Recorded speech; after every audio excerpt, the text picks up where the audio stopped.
મિત્રો જે કે ગુજરાતી વાત કરીએ તો ગારિયાધાર શહેરમાં રામનવમીની ભવ્ય ઉજવણી કરવામાં આવી હતી। આમ તો ગારિયાધારની ઓળખ એટલે કે સંતોની ભૂમિ। અહીં ધાર્મિક કાર્યક્રમોનું ખૂબ જ ઉત્સાહથી ઉજવણી થતી હોય છે।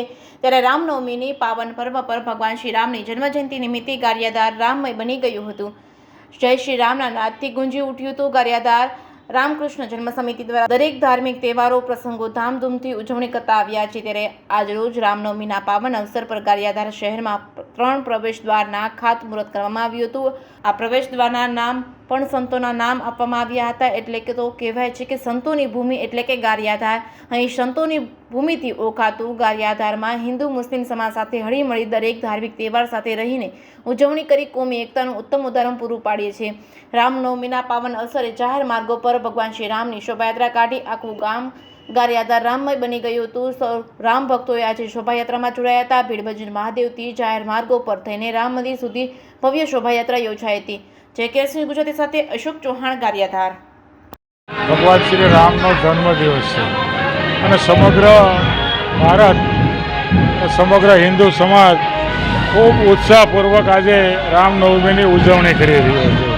સમગ્ર દેશમાં અયોધ્યામાં આજે ખૂબ મોટો ભવ્ય કાર્યક્રમ છે। ભગવાન શ્રી રામના મંદિરની આગળ ભગવાનની પૂજા થઈ રહી છે અને ભગવાનને ચારે બાજુથી ભગવાનના ભક્તો આવી ગયા છે અને સમગ્ર નાના નગર હોય, ગ્રામ પંચાયતો હોય કે મોટા શહેરો હોય, સમગ્ર ગુજરાતમાં સમગ્ર ભારતમાં આજે ખૂબ મોટી શોભાયાત્રાઓ નીકળી છે અને ભગવાન શ્રી રામની આસ્થા રાખીને ખૂબ ભક્તોની ભીડ પણ દરેક નગરોમાં ઉમટી પડી છે અને આજે ગારિયાધારમાં પણ ખૂબ મોટી સંખ્યામાં ભગવાન શ્રી રામની શોભાયાત્રામાં ખૂબ બહેનો તથા ભાઈઓ ઉપસ્થિત રહ્યા છે અને ખૂબ ભવ્ય યાત્રા નીકળી છે। આ પ્રસંગે ભગવાન શ્રી રામની જન્મજયંતિ પ્રસંગે હું તમામને શુભેચ્છા પાઠવું છું। જય હિન્દ, જય ભારત, જય શ્રી રામ। વસંતભાઈ ગોપાણી, શ્રી રામકૃષ્ણ જન્મોત્સવ સમિતિ ગારિયાધાર।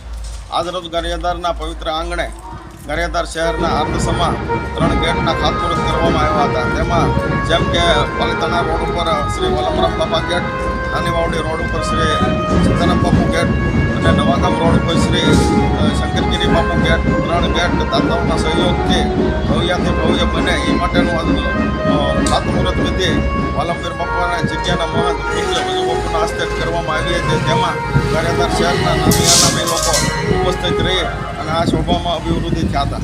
તેમજ સવારે 9 થી 12 ગારિયાધાર શહેરના રામજી મંદિર ખાતે રામ જન્મોત્સવના નિમિત્તે શ્રી વિનુભાઈ શર્મા પોતાની આગવી વાણીથી શ્રોતાઓને રામાયણના મુખ્ય અંશોનું વક્તવ્ય આપી અને બપોરે 12 વાગે શ્રી રામલીલાનો